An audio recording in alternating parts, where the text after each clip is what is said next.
Good evening. I hope कि आप सब अच्छे होंगे। आप सभी का हमारे चैनल लक्ष्य इंस्टीट्यूट तिलर में हार्दिक स्वागत है। आज हम पढ़ने वाले हैं 9th क्लास के साइंस, और जिसमें हमारा वो पहला चैप्टर है हमारे आसपास के पदार्थ। Matter in our surroundings. Matter in our surroundings क्या है? हमारे आसपास के पदार्थ। बहुत अच्छे चैप्टर है। इसमें आपको यही बताया गया है कि हमारे जो आसपास मतलब जो भी हमारा जीवन है, मतलब जहाँ पे हम रहते हैं, एटमॉस्फेयर हमारा वातावरण है, इसमें कौन कौन से पदार्थ हैं, क्या है वो पदार्थ, मतलब कैसे बने हैं, क्या क्या पदार्थ होते हैं, इनके कितने भागों में बांटा गया है, पदार्थ कहते किसे हैं, मतलब क्या चीज़ होती है, इन सारी मतलब एक बेसिक जानकारी हम इस चैप्टर के अंदर पढ़ने वाले हैं। और सबसे अच्छा चैप्टर है जहाँ से हम स्टार्टिंग करते हैं। 9th क्लास एक मान के चलिए बोर्ड एग्जाम के लिए एक शुरुआत होती है, और ये बिल्कुल मतलब एक हम मतलब ये मान के चलिए हमारा पहला पायदान होता है बोर्ड एग्जाम की तैयारी के लिए, मतलब क्योंकि 9th से स्टार्टिंग होता है। बोर्ड जो होता है वो 9th से ही स्टार्ट होता है। तो साइंस की बात करते हैं तो साइंस वैसे तो हमारा थर्ड फोर्थ क्लास से स्टार्ट हो जाता है, लेकिन जो है अच्छा बेसिक जो है वो उसमें रहता है। लेकिन बोर्ड एग्जाम की अगर बात करें तो हमारे पार्ट जो हैं साइंस के वो 3 बनते आके हैं। तो साइंस एक हिसाब से मान के चलिए कि हमारा ये 9th से स्टार्ट होता है। तो देखते हैं क्या है हमारा साइंस। तो विज्ञान पढ़ने वाले हैं। क्या पढ़ने वाले हैं? विज्ञान। ठीक।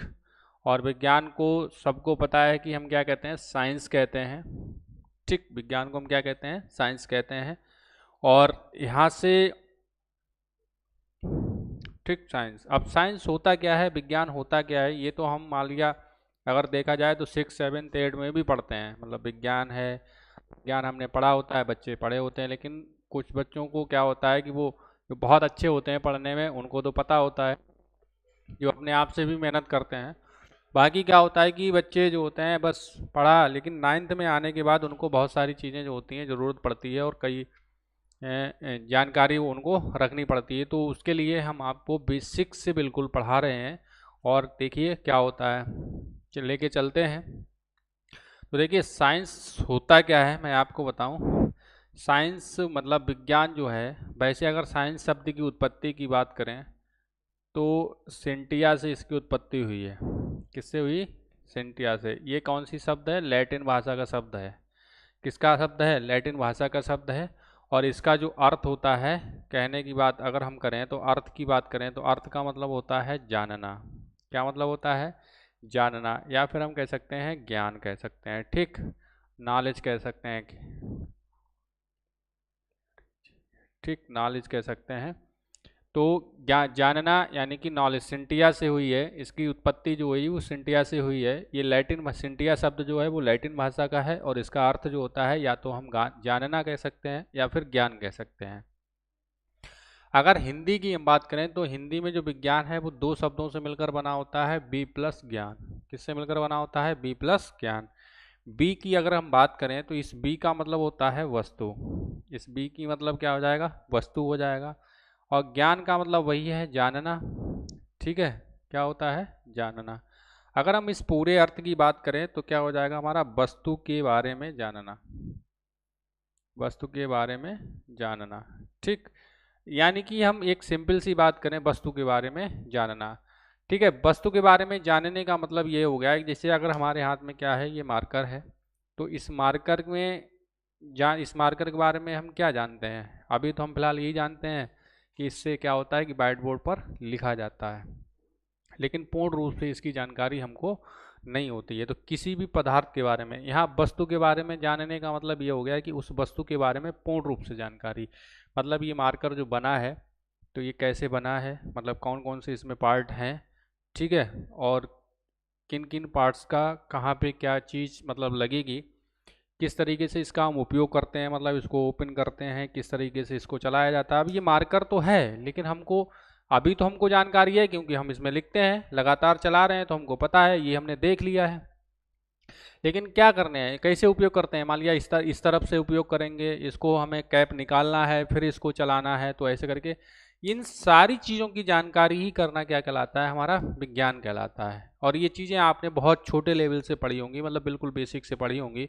तो उसी के बारे में हम आप समझ लेके चलते हैं। तो साइंस का मतलब क्या हो गया कि जानना। अब कोई भी वस्तु है, मतलब हम घर में सभी चीज़ें यूज करते हैं, तो किसी भी वस्तु के बारे में हमारे जो आसपास के पदार्थ होते हैं, मतलब जो भी हम अपना यूज करते हैं, जैसे हम अगर पढ़ने की बात करें तो जैसे हम एक क्लास की बात करें तो क्लास में क्या होता है, वाइट बोर्ड होता है, ब्लैक बोर्ड होता है, जो भी होता है, चाक होती है, ठीक है। अगर ब्लैक बोर्ड है तो चाक है, वाइट बोर्ड है तो मार्कर है, ठीक है। मेज है, कुर्सी है, ठीक है। और बाकी जो भी फैन है, लाइट है, इन सारी चीज़ें हमारे पास, मतलब बहुत सारी वस्तुएं रहती हैं।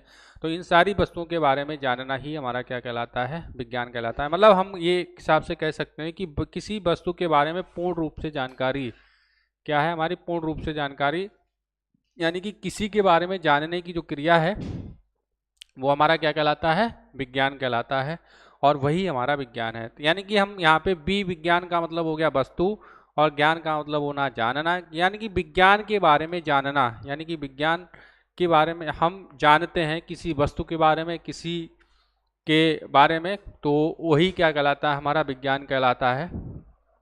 और विज्ञान जो है हमारे, मतलब विज्ञान जो बना है ये तो हो गया विज्ञान, लेकिन विज्ञान में सबसे पहले इस चैप्टर में पढ़े आए, मतलब चैप्टर का नाम है हमारे आसपास के पदार्थ। तो पदार्थ की अगर हम बात करें तो हमारे आसपास के पदार्थ, तो हमारे आसपास तो बहुत सारे पदार्थ होते हैं, मतलब पता ही नहीं होता है, जिनका भी हम उपयोग करते हैं तो उपयोग करते हैं, ठीक है। तो वो पदार्थ के बारे में, ये तो इनकी मतलब एक विज्ञान की बात करें। अगर हम परिभाषा की बात करें तो परिभाषा, विज्ञान की परिभाषा होगी किसी वस्तु का सुव्यवस्थित, किसी वस्तु का सुव्यवस्थित, सुव्यवस्थित का मतलब होता है व्यवस्थित, मतलब इस उस वस्तु को किस रूप से हम व्यवस्थित करें, मतलब कौन सा पार्ट पहले लगाएं। मतलब व्यवस्थित करने का मतलब क्या है कि मार्कर को, जैसे ये मार्कर है, इसमें कैप मान लिया इधर से हमने लगाया है, या इसको इधर से लगाया है, या इधर से लगाया है, किधर से लगाएंगे, मतलब कि इसको पूर्ण रूप से व्यवस्थित कैसे होगी, ठीक है। तो किसी भी वस्तु का सुव्यवस्थित, सुसंगठित, क्या होगा, सुसंगठित। सुसंगठित का मतलब होता है कि मतलब उसको, उसका जो बना हुआ है संगठन कैसा है, यानी कि सुव्यवस्थित, सुसंगठित तथा क्रमबद्ध ज्ञान, तथा क्रमबद्ध।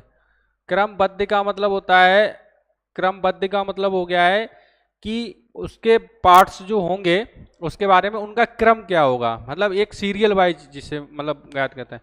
वैसे तो मान लिया हम बहुत सारी जानकारी रखते हैं किसी बारे में, लेकिन उन मेन क्या होता है कि जैसे हमने मान लिया, ठीक है, व्यवस्थित, व्यवस्थित के हिसाब से सुसंगठित मतलब हो गया, सुव्यवस्थित का मतलब कौन से पार्ट किसे व्यवस्थित करना है, सुगठित, सुसंगठित का मतलब कि उसका संगठन क्या है, मतलब किन किन चीजों से मिलकर वो बना है, ठीक है। सुसंगठित का मतलब क्या है कि किन किन चीजों से मिलकर वो बना है। और क्रमबद्ध का मतलब क्या है कि कौन से क्रम में कौन सा पार्ट लगना है, मतलब जो वस्तु लगी है वो कौन से क्रम में लगेगी। तो इन सभी की जानकारी आपका विज्ञान कहलाता है। तो विज्ञान की परिभाषा हो गई किसी वस्तु का सुव्यवस्थित, सुसंगठित तथा क्रमबद्ध ज्ञान को विज्ञान कहते हैं। आई होप कि आपको ये विज्ञान की परिभाषा समझ में आ गई होगी। एक बार मैं फिर से रिपीट कर रहा हूं, किसी वस्तु के बारे में जानना हमारा क्या है, विज्ञान है। किसी वस्तु के बारे में जानना हमारा विज्ञान है।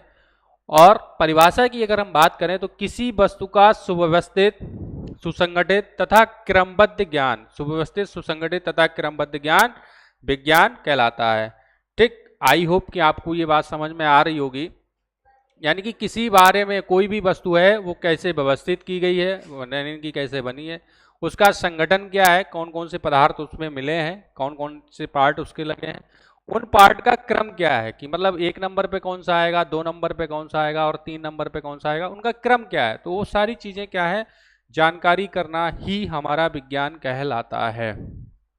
ठीक है, तो विज्ञान कहलाता है। तो विज्ञान के बारे में अगर हम बात करें तो विज्ञान की सबसे पहली चीज जो आती है वो हमारी क्या आती है, पदार्थ के बारे में, हमारे आसपास के पदार्थ। तो सबसे पहले हम पदार्थ के बारे में, विज्ञान तो हमने जान लिया है क्या होता है, लेकिन सबसे पहले हम पदार्थ के बारे में जानते हैं। तो पदार्थ क्या होता है, ठीक है, पदार्थ क्या होता है देखते हैं। पदार्थ को हम मैटर भी कहते हैं, क्या कहते हैं, मैटर भी कहते हैं, ठीक है। क्या कहते हैं, मैटर कहते हैं।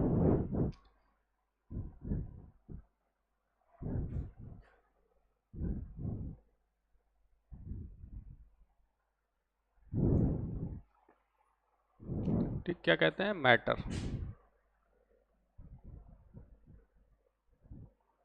पदार्थ को हम मैटर कहते हैं। अब मैटर क्या होता है, मतलब पदार्थ क्या है? यानी कि जो भी वस्तु है हमारे पृथ्वी पर पाई जाती है, जिनका हम उपयोग करते हैं, वो सभी क्या है? पदार्थ है। जिन सभी का हम किसी भी चीज का उपयोग करते हैं वो हमारा क्या है? पदार्थ है। पदार्थ को मैटर कहते हैं। अगर पदार्थ की बात करें तो हम पदार्थ को द्रव्य भी कह सकते हैं। क्या कह सकते हैं? द्रव्य भी कह सकते हैं, द्रव्य भी कहा जाता है। तो आपने पीछे क्लासों में पढ़ी होगी, मतलब बहुत सिंपल सी परिभाषा पढ़ी होगी कि द्रव्य क्या होता है? वह मतलब वह वस्तु जो स्थान घेरती है तथा जिसमें द्रव्यमान होता है, यानी कि हम कह सकते हैं भार होता है, वो क्या कहलाती है? पदार्थ कहलाती है। द्रव्य कहलाती हैं। ठीक है, क्या कहलाती हैं? द्रव्य कहलाती हैं। यानी कि जो वस्तु स्थान घेरती है और तथा क्या होता है? जिसमें द्रव्यमान होता है।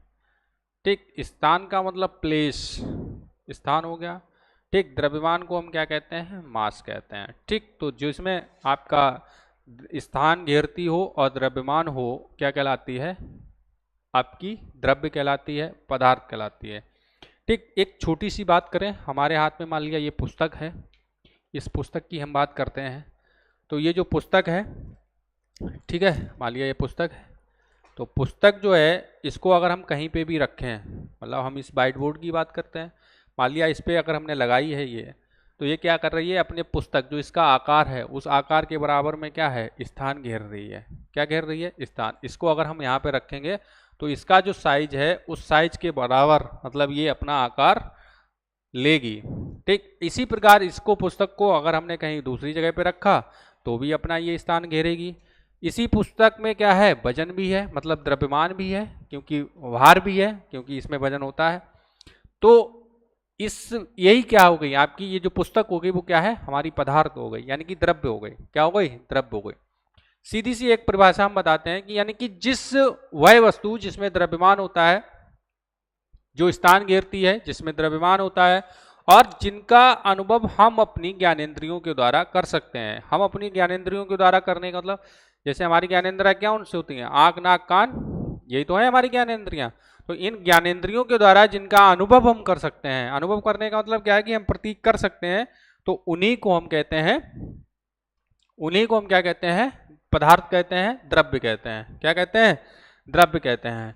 आई होप कि आपको ये द्रव्य समझ में आ रहा होगा कि जो वस्तु स्थान घेरती है तथा जिसमें द्रव्यमान होता है, पदार्थ कहलाती है। ठीक, जैसे हमारे पृथ्वी पर जो भी पदार्थ हैं, किताब हो गई, मतलब एक पुस्तक है, ठीक है, जिसको हम बुक कहते हैं, बुक है, कॉपी है, पेन है, ठीक है, टेबल है, मतलब मेज है, कुर्सी है, जो भी आपके पास चेयर वगैरह जो भी है, वो सब क्या है? हमारी पदार्थ हैं। अभी हमने पुस्तक का एग्जाम्पल दिया था, एक छोटा सा एग्जाम्पल हम आपको बताते हैं, जैसे मोबाइल की हम बात करते हैं, तो मोबाइल भी क्या है? मोबाइल में भी भार होता है। ठीक है, मोबाइल क्या है? मोबाइल में भी भार है। मोबाइल में भी आपका द्रव्यमान होता है। ये इसको हम कहीं कहीं पे रखो, मतलब अपने साइज के बराबर क्या करेगा? ये अपना स्थान घेरेगा। इसमें वजन भी होता है, अगर हम देखें तो इसका क्या है? वजन भी है। इसको हम हाथ में पकड़ते हैं, तो हाथ में पकड़ने के बाद हमको अनुभव भी होता है ज्ञानेंद्रियों के द्वारा हमको, क्योंकि त्वचा क्या करती है? हमारा स्पर्श करती है, तो हमको पता चलता है कि हमारे हाथ में कोई यंत्र है। तो क्या है? जो हमको पता चल जाए, क्या चल जाए? पता चल जाए, जिनका अनुभव हम ज्ञानेंद्रियों के द्वारा कर सकते हैं, पदार्थ कहलाती हैं, द्रव्य कहलाती हैं, मैटर कहते हैं इसको। ठीक है, वैसे तो अभी हमारे जो जितने भी पुराने जमाने में लोग दार्शनिक वगैरह करते थे, तो आपने बताया था कि जो पदार्थ होते हैं वो कितने मतलब चीज़ों से मिलकर बने होते हैं। आपने एक नाम सुना होगा, पंच तत्व। क्या नाम सुना होगा? पंच तत्व। ठीक है, पांच तत्व। पंचतंत्र का मतलब क्या होता है? पांच का मतलब हो गया, पंच का मतलब हो गया पांच, तत्व का मतलब तो तत्व ही। तो पांच तत्वों से मिलकर बनी होती हैं। अब वो पांच तत्व कौन से थे? पांच तत्व कौन थे? एक तो हमारा पृथ्वी था, ठीक है, एक हमारा पानी था, एक हमारा हवा था, ठीक, और एक हमारा अग्नि था। ठीक, पृथ्वी, पानी, हवा और अग्नि। ठीक है, और पांचवा तत्व हमारा एक और है, वो क्या है? पांच तत्व मिलकर बने होते हैं, एक आकाश होता है, और हमारा क्या होता है? आकाश। ठीक, यानी कि पंच तत्व होते हैं। पृथ्वी जो होती है, पृथ्वी, पानी, हवा, अग्नि और आकाश, यानी कि हम कह सकते हैं कि जो भी पदार्थ हमारे बने हुए हैं इन 5 चीज़ों से मिलकर बने होते हैं। पृथ्वी पर पानी होती है, हवा होती है, अग्नि और आकाश, इन चीज़ों से मिलकर बने होते हैं। ये हमारे जो पहले के वैज्ञानिक लोग थे, वैज्ञानिक की कह सकते हैं कि हम लोग अपना अनुमान लगाते थे, मतलब जो हमारे उस टाइम साइंटिस्ट नहीं थे, साइंटिस्टों ने खोज करने के बाद बताया कि क्या होता है। तो ये 5 तत्वों का माना जाता है। कोई भी द्रव्य है या पदार्थ है वो क्या है, 5 तत्वों का माना जाता है। तो पृथ्वी, पानी, हवा, अग्नि और आकाश, ये 5 तत्वों से मिलकर बनी होती है। तो मेन काम जो होता है इनका, इनको हम पंच तत्व कहते हैं। ठीक है, ये 5 हो गए, आकाश, अग्नि, हवा, पानी और पृथ्वी, ये 5 हो गए, तो इनको पंच तत्व कहा जाता है। इन पंच तत्वों से मिलकर बनी होती है। लेकिन अब क्या है, पदार्थ की हम बात करें तो पदार्थ जो होता है ये तो 5 भागों से बना है, वो तो है ही, मतलब तो इन्हीं के अकॉर्डिंग एक परिभाषा निकाली गई थी। अब देखिए पृथ्वी है, पृथ्वी पर तो मतलब हम रहते ही हैं। पानी है, पानी का अनुभव हम करते हैं। पानी का अनुभव क्या करते हैं, पानी अगर किसी में है तो उसका पानी का अनुभव हम कर सकते हैं ज्ञानेंद्रियों के द्वारा। हवा क्या है, हवा हमें महसूस होती है, यानी कि अगर हवा हल्की चल रही है तो क्या होगा, हमको महसूस होगी कि हवा चल रही है। अग्नि है, आग तो हमको पता ही है कि आग जल रही होती तो आग भी हमको महसूस कर सकते हैं क्योंकि हम ताप बढ़ जाएगा। आकाश है, वो तो ऊपर है ही, मतलब तो आकाश जो होता है पृथ्वी पर ये 5 तत्वों से मिलकर बनी होती है, इसीलिए इनको पंच तत्व कहा गया। और कोई भी पदार्थ है या फिर द्रव्य है इन 5 चीजों से मिलकर बना होता है। तो इन्हीं के आधार पर मतलब ये परिभाषा निकाली गई थी जो अभी हमने आपको बताया था कि वह वस्तु जो स्थान घेरती है तथा जिसमें द्रव्यमान होता है क्या कहलाती है, पदार्थ या फिर द्रव्य कहलाती है। और इन्हीं की 5 तत्व, क्योंकि द्रव्यमान क्या मतलब क्या होगा, पानी है तो द्रव्यमान मतलब आयतन तो होगा ही होगा, जब जब द्रव्यमान मतलब वजन तो होगा। ठीक है, हवा है तो हम उनको ज्ञानेंद्रियों के द्वारा महसूस भी करेंगे क्योंकि हवा को हम अपनी ज्ञानेंद्रियों के द्वारा महसूस करते हैं।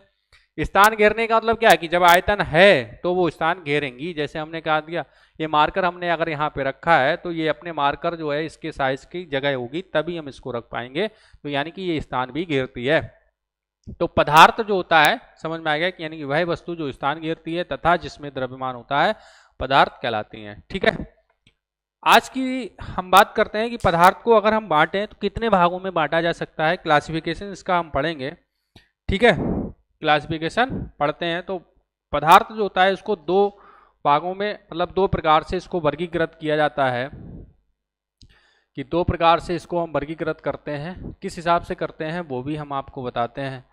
ठीक है, कि 2 प्रकार से हम इसको वर्गीकृत कर सकते हैं। तो पहला प्रकार हमारा क्या है, पदार्थ जो होता है इसको हम 2 रूप से वर्गीकृत करते हैं। देखिए पदार्थ यानी कि एक हमारा होता है भौतिक वर्गीकरण। क्या होता है, भौतिक वर्गीकरण। भौतिक वर्गीकरण को आपने पढ़ा होगा दोस्तों, हम क्या कहते हैं, फिजिकल क्लासिफिकेशन कहते हैं। फिजिकल क्लासिफिकेशन, ठीक, फिजिकल क्लासिफिकेशन कहते हैं इसको। भौतिक वर्गीकरण के हिसाब से आपको ये जो भौतिक वर्गीकरण है इसके आधार पर जो द्रव्य होता है वो 3 प्रकार का होता है। कितने प्रकार का होता है, 3 प्रकार का होता है। एक होता है आपका ठोस, क्या होता है, ठोस, जिसे हम क्या कहते हैं, सॉलिड कहते हैं। ठीक, दूसरा आपका होता है द्रव, जिसे हम क्या कहते हैं, लिक्विड कहते हैं। ठीक, एक होता है आपका गैस, क्या कहते हैं, गैस। ठीक, इसको हम गैस कहते हैं। सॉलिड, लिक्विड और गैस, मतलब भौतिक वर्गीकरण के आधार पर, मतलब एक तो भौतिक वर्गीकरण, रासायनिक वर्गीकरण है, वो भी अभी हम आपको बताएंगे। तो पहले भौतिक वर्गीकरण की बात करते हैं। तो भौतिक वर्गीकरण के आधार पर जो पदार्थ होता है यानी कि जो द्रव्य होता है वो कितने प्रकार का होता है, मतलब 3 प्रकार का होता है, एक ठोस, द्रव और गैस। भौतिक अवस्था के आधार पर अगर हम बात करें तो हमारा जो पदार्थ होता है वो 3 भागों में बांटा जाता है, यानी कि 3 प्रकार से उसको हम वर्गीकृत कर सकते हैं। ठीक है, एक ठोस है, दूसरा द्रव है और तीसरा गैस है। ठोस को हम सॉलिड कहते हैं, द्रव को लिक्विड कहते हैं और गैस को हम गैस कहते हैं। ठोस की बात करते हैं तो ठोस होता क्या है, ठोस की बात करें तो ठोस जो होता है वो हमारा क्या होता है, सॉलिड होता है। ठीक, ठोस जो होते हैं, ठोस क्यों होते हैं वो भी हम आपको बताते हैं। मान लिया कोई ये पदार्थ है, तो इस पदार्थ के जो अणु होंगे वो बहुत क्या होते हैं, पास पास होते हैं, बिल्कुल एक दूसरे से चिपके हुए होते हैं। जब ठोस के अणु पास पास होते हैं तो इनके अणुओं के बीच खाली स्थान नहीं होता है, अणुओं के बीच खाली स्थान नहीं होता है, इस कारण ये ठोस होते हैं, इनके बीच कोई भी मतलब जगह नहीं होती है, तो ये ठोस होते हैं, अणु पास पास होते हैं। ठीक, इनका आयतन, आयतन की बात करें तो इनका आयतन, ठीक, और इनका जो है आकार, आयतन और आकार ये दोनों कैसे होते हैं, निश्चित होते हैं। आयतन और आकार दोनों कैसे होंगे, निश्चित होते हैं। परिभाषा आपको समझ में आ जाएगी, यानी कि ठोस क्या होते हैं, वे पदार्थ जिनका आयतन और आकार दोनों निश्चित होते हैं ठोस कहलाते हैं। जैसे कि अगर हम बात करें, क्या बात करें, जैसे कि अगर हम बात करें ठोस की, तो हमारा क्या है, मान लिया ईंट है, ठीक, ईंट है, पत्थर है, ठीक है, ईंट है, पत्थर है, कुर्सी है, ठीक, मेज है, ठीक है, मान लिया ये जो मार्कर हम लिख रहे हैं, मार्कर है, ईंट पत्थर आदि, मतलब ये सारे क्या है, ये ठोस हैं। इनका आयतन और आकार दोनों कैसे होते हैं, निश्चित होते हैं। ठीक, आयतन और आकार दोनों निश्चित होते हैं। इनके अणु जो होते हैं वो बहुत पास पास होते हैं। अणु पास पास होने के कारण इन अणुओं के बीच का जो आकर्षण बल होता है, क्या होता है, आकर्षण बल होता है, वो बहुत अधिक होता है। क्या होता है, आकर्षण बल बहुत अधिक होता है। और आकर्षण बल अधिक होने के कारण इनके अणु जो होते हैं वो एक दूसरे से जुड़े रहते हैं, गति नहीं कर सकते हैं, क्योंकि इनके बीच खाली स्थान नहीं होता है। जब इनके बीच खाली स्थान नहीं होगा तो ये गति नहीं कर सकते हैं। एक तो आकर्षण बल बहुत अधिक होता है और दूसरा अणुओं के बीच स्थान नहीं होता है, तो ये गति नहीं कर सकते हैं। इस कारण इनका आयतन और आकार दोनों कैसे होते हैं, निश्चित होते हैं। जैसे ईंट और पत्थर की बात करते हैं। ठीक, अब बात करते हैं हम द्रव की। तो द्रव क्या होता है कि द्रव के जो अणु होते हैं वो ठोस की अपेक्षा दूर दूर होते हैं। ठीक है, क्या होते हैं, दूर दूर होते हैं, ठोस की अपेक्षा दूर दूर होते हैं। तो इनका आकार जो होता है, आकार कैसा होता है, अनिश्चित होता है। आकार कैसा होगा, अनिश्चित होता है। ठीक, और आयतन की बात करें तो आयतन इनका क्या होगा, निश्चित होता है। आयतन निश्चित होता है, आकार अनिश्चित होता है, आयतन निश्चित होता है। क्या कहलाते हैं, हमारे द्रव कहलाते हैं। एग्जाम्पल की अगर हम बात करें तो हमारे क्या हो जाएंगे, जैसे कि अगर हम बात करें तो पानी हो गया, ठीक, दूध हो गया, ठीक, हमारे तेल हैं, ये सब क्या है, हमारे द्रव हैं। क्या है, द्रव हैं। अब देखिए ठोस के अणु जो हैं बहुत पास पास हैं, लेकिन द्रव के अणु जो होते हैं बहुत मतलब ठोस की अपेक्षा दूर दूर होते हैं। और दूर दूर होने के कारण क्या होते हैं, दूर दूर होने के कारण, ठीक है, दूर दूर होने के कारण इनके क्या होते हैं, दूर दूर होते हैं। और दूर दूर होने के कारण इनके बीच जो आकर्षण बल होता है, क्या होता है, आकर्षण बल होता है, वो ठोस की अपेक्षा कम होता है। क्या होता है, ठोस की अपेक्षा कम होता है। और ठोस की अपेक्षा कम होने के कारण, ठोस की अपेक्षा कम होने के कारण ये गति कर सकते हैं, मतलब पूर्ण रूप से नहीं कर सकते हैं, अपनी जगह पर हिलडुल सकते हैं। मतलब इनके बीच क्योंकि खाली स्थान भी होता है, अणुओं के बीच खाली स्थान होता है, दूर दूर अणु होते हैं तो इनके अणुओं के बीच खाली स्थान होता है। और खाली स्थान होने के कारण इनके जो अणु होते हैं वो थोड़ा मतलब दूर दूर होने दें और अणुओं के बीच आकर्षण बल कम हो जाएगा, क्योंकि जब दूर दूर होते हैं तो उनके बीच आकर्षण बल कम होता है। और आकर्षण बल कम होने के कारण ये गति करने के लिए स्वतंत्र होते हैं, मतलब पूर्ण रूप से स्वतंत्र नहीं होते हैं लेकिन स्वतंत्र होते हैं, ये गति कर सकते हैं, हिलडुल सकते हैं। इस कारण इनका आयतन जो होता है वो निश्चित होता है, आकार अनिश्चित होता है, क्योंकि ये गति करने के लिए स्वतंत्र होते हैं तो ये हिलडुल सकते हैं, ये अणु मतलब इधर उधर चले जाते हैं, इसलिए इनका आकार जो होता है वो अनिश्चित हो जाता है। जैसे कि अगर हम बात करें, जैसे कि अगर हम बात करें तो जैसे आपने देखा होगा पानी है, मान लिया अगर पानी हमने यहाँ पे डाला है तो वो धीरे रिश्ता हुआ दूसरे स्थान पर चला जाता है। क्यों चला जाता है, क्योंकि उसके अणु जो हैं वो अपनी जगह पर हिलडुल रहे हैं, पूर्ण रूप से गति नहीं कर रहे हैं। अगर पूर्ण रूप से गति करेंगे तो वो सीधा दौड़ता हुआ वहां चला जाएगा, लेकिन पानी क्या होता है, रिश्ता हुआ जाता है। ऐसे दूध जो है वो रिश्ता हुआ जाता है, तेल अगर गिर जाए तो भी रिश्ता हुआ रपकता हुआ चला जाता है, क्योंकि ये अणु जो होते हैं वो धीरे धीरे हिलडुल सकते हैं। जब वो हिलडुलते हैं तो मान लिया इसने इसको खींचा, इसने इसको खींचा, इसने इसको खींचा, ऐसे करके धीरे धीरे मतलब रिश्ता हुआ अपने आप चला जाता है। तो ये क्या आता है, गति करते तो है लेकिन पूर्ण रूप से गति नहीं कर पाते हैं, इसलिए वो रिश्ता हुआ जाता है। क्या आकार अनिश्चित इन्हीं के कारण होता है, पता चल गया। जैसे आपने देखा होगा पानी है, पानी का आकार अनिश्चित होता है, या दूध का आकार अनिश्चित होता है। दूध को अगर हम ग्लास में रखते हैं तो ग्लास की आकृति ले लेता है, ऐसे ही पानी है, पानी को अगर हमने ग्लास में किया तो ग्लास की आकृति ले ली, जग में किया जग की आकृति ले ली, भगोने में कर दिया भगोने की आकृति ले ली। मतलब जिस बर्तन में उसको हम रखते हैं वो उसी की पात्र की आकृति ले लेता है। मतलब जिस पात्र में हमने रखा या जिस माध्यम में हमने रखा वो उसी माध्यम की उसे पात्र का मतलब वो आकार ले लेता है। आयतन निश्चित होने का मतलब क्या है, जैसे मान लिया अगर हमने 1 लीटर की बात करें तो 1 लीटर को अगर हमने मान लिया जग में रखा, ठीक, 1 लीटर को जग में रखा तो वो जग की आकृति में रहा। इसी 1 लीटर को मान लिया अगर हमने भगोने में रख दिया तो भगोने की आकृति ले ली। इसी 1 लीटर को अगर हमने बाल्टी में रखा तो बाल्टी ले ली। लेकिन वो आयतन क्या रहा आपका, आयतन तो 1 लीटर ही रहा। तो आयतन क्या होता है, निश्चित होता है, जितना हम ले लें। 1 लीटर की जगह पे मान लिया अगर हमने 5 लीटर लिया तो 5 लीटर हो जाएगा, 2 लीटर लिया 2 लीटर हो जाएगा, अगर आधा लीटर ले लेंगे तो आधा लीटर। जो आयतन हम लेंगे वह आयतन तो वही रहेगा, लेकिन क्या है, पात्र इनका चेंज हो रहा है। पात्र चेंज हो रहा है तो आकार पात्र के हिसाब से इनका अलग अलग होता जा रहा है। तो इसलिए आकार इनका अनिश्चित होता है और आयतन निश्चित होता है।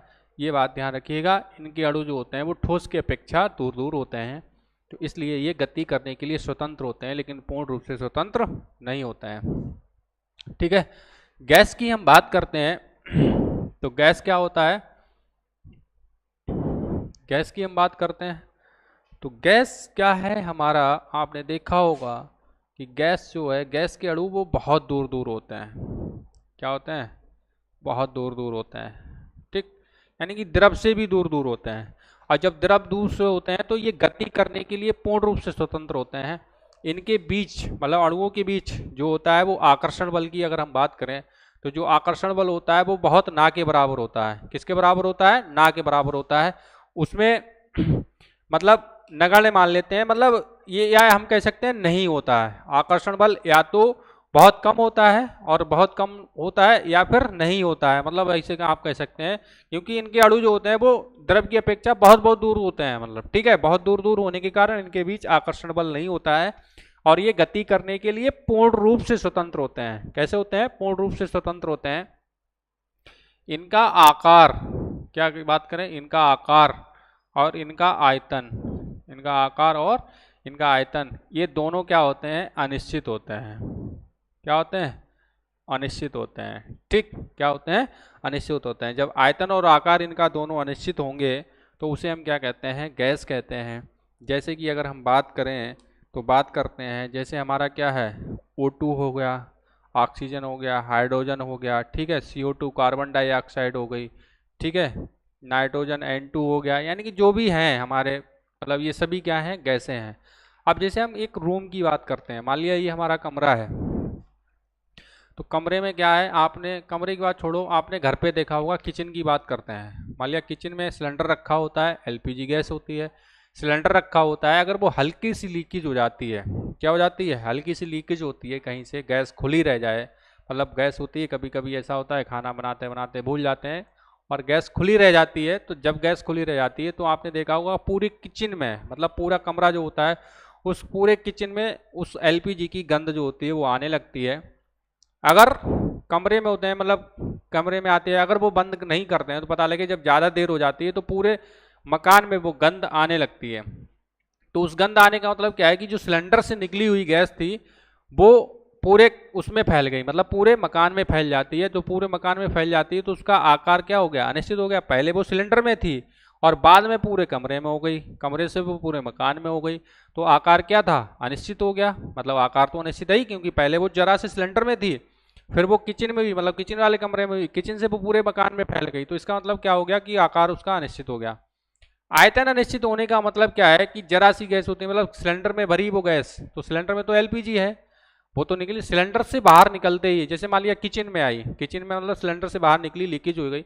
अब किचन में क्या होता है कि हमारी और भी तो गैस ऑलरेडी से प्रेजेंट होती है, वहाँ पे ऑक्सीजन भी होती है, कार्बन डाइऑक्साइड भी होती है, नाइट्रोजन भी होती है, मतलब और भी जो भी हमारी गैसें ब्रह्मांड में पाई जाती हैं, मतलब वायुमंडल में पाई जाती हैं, लगभग में सभी गैसें उसके अंदर जो होती हैं वो किचन के अंदर मतलब होती हैं। फिलहाल तो ऑक्सीजन है, कार्बन डाइऑक्साइड है, नाइट्रोजन है, ये गैसें तो हैं ही। और ये जो एलपीजी गैस निकली है सिलेंडर से, उन्हीं गैसों के साथ में मिल जाती है, और उन्हीं गैसों के साथ में मिल जाती है, इसलिए इसका आयतन भी अनिश्चित हो जाता है। अतः जो गैस होती है इसके आकार और आयतन दोनों कैसे होते हैं, अनिश्चित होते हैं। ठीक है, तो आई होप कि आपको ये बात समझ में आ गई होगी। ठोस, द्रव, गैस मतलब क्या क्या होते हैं। इसको भौतिक वर्गीकरण के आधार पर बांटा गया है। ठोस, द्रव, गैस। ठोस जो होते हैं इनका आयतन और आकार दोनों निश्चित होते हैं। द्रव होते हैं जिनका आकार और आयतन दोनों अनिश्चित, मतलब आकार अनिश्चित होता है और आयतन निश्चित होता है। और गैस वे पदार्थ होते हैं जिनका आकार और आयतन दोनों अनिश्चित होते हैं। क्या कहलाते हैं आपके, गैस कहलाते हैं। सेकेंड टाइप का हम जो है क्लासिफिकेशन पढ़ते हैं, यानी कि द्रव्य वाला। ठीक है, द्रव्य को दूसरा जो वर्गीकरण है वो क्या है, रासायनिक वर्गीकरण है। क्या है, रासायनिक वर्गीकरण। ठीक, और रासायनिक वर्गीकरण को हम कहते हैं केमिकल क्लासिफिकेशन। क्या कहते हैं, केमिकल क्लासिफिकेशन। ठीक, केमिकल क्लासिफिकेशन। अब केमिकल क्लासिफिकेशन है, केमिकल क्लासिफिकेशन को हम दो भागों में बांटते हैं। किस में बांटते हैं, एक तो आपका बांटा जाता है शुद्ध पदार्थ में। काय में बांटा जाता है, शुद्ध पदार्थ में। और दूसरा बांटा जाता है मिश्रण में। काय में बांटा जाता है, मिश्रण में। ठीक, यानी कि रासायनिक वर्गीकरण के आधार पर। भौतिक वर्गीकरण के आधार पर ये 3 प्रकार के थे, और रासायनिक वर्गीकरण के आधार पर ये 2 प्रकार के होते हैं। एक शुद्ध पदार्थ होता है और एक मिश्रण होता है। ये पीछे आपने मतलब 6, 7, 8 में भी पढ़े होंगे, मतलब पीछे के क्लासेस में आपने ये पढ़े होंगे। ठीक है, ये साइंस का वीडियो ऐसा है, वैसे तो ये प्रॉपरली 9th का है, लेकिन ये 10th में भी आपका काम आने वाला है, 11th में काम आने वाला है, क्योंकि 11th में भी पहला चैप्टर आपका यही है। ठीक है, तो इसको 11th वाले भी पढ़ सकते हैं, बहुत है। तो रासायनिक वर्गीकरण के आधार पर जो पदार्थ होते हैं वो कितने प्रकार के बांटे गए हैं, 2 प्रकार से बांटे गए हैं। एक शुद्ध पदार्थ होता है और दूसरा मिश्रण होता है। शुद्ध पदार्थ को हम प्योर सब्सटेंसेस कहते हैं और मिश्रण को हम मिक्सचर कहते हैं। क्या कहते हैं, मिक्सचर कहते हैं। अब शुद्ध पदार्थ होते हैं, इनको पुनः बांटा गया है 2 भागों में। कितने भागों में बांटा गया है, 2 भागों में बांटा गया। एक होता है आपका तत्व, एक होता है तत्व, और दूसरा होता है आपका यौगिक। क्या होता है, यौगिक। एक होता है तत्व और दूसरा होता है यौगिक। तत्व को हम एलिमेंट कहते हैं, ठीक है, एलिमेंट्स कहते हैं, और यौगिक को हम कंपाउंड्स कहते हैं। ठीक, ऐसे ही मिश्रण है। आपका मिश्रण जो होता है वो 2 प्रकार का होता है। एक हमारा समांगी मिश्रण होता है और दूसरा हमारा विषमांगी मिश्रण होता है। क्या होता है, एक समांगी मिश्रण होता है, दूसरा हमारा विषमांगी मिश्रण होता है। तत्व की अगर हम बात करें तो आगे तत्व जी होते हैं, आपने पढ़े होंगे, शायद आगे नहीं पढ़े होंगे तो आप पढ़ लीजिएगा। तत्व जो होते हैं इनको पुनः 3 भागों में बांटा गया है। किस में बांटा गया, 3 भागों में। एक धातु और दूसरा अधातु और तीसरा होता है आपका उपधातु। धातु, अधातु और उपधातु। ठीक है, धातु को हम मेटल कहते हैं, अधातु को हम नॉन मेटल कहते हैं, और उपधातु को हम मेटालॉइड्स कहते हैं।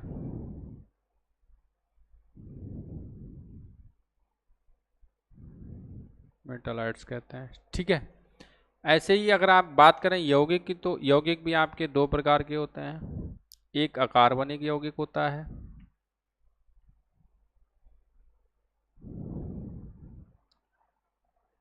ठीक है, कार्बनिक यौगिक होता है, और दूसरा आपका कार्बनिक यौगिक होता है।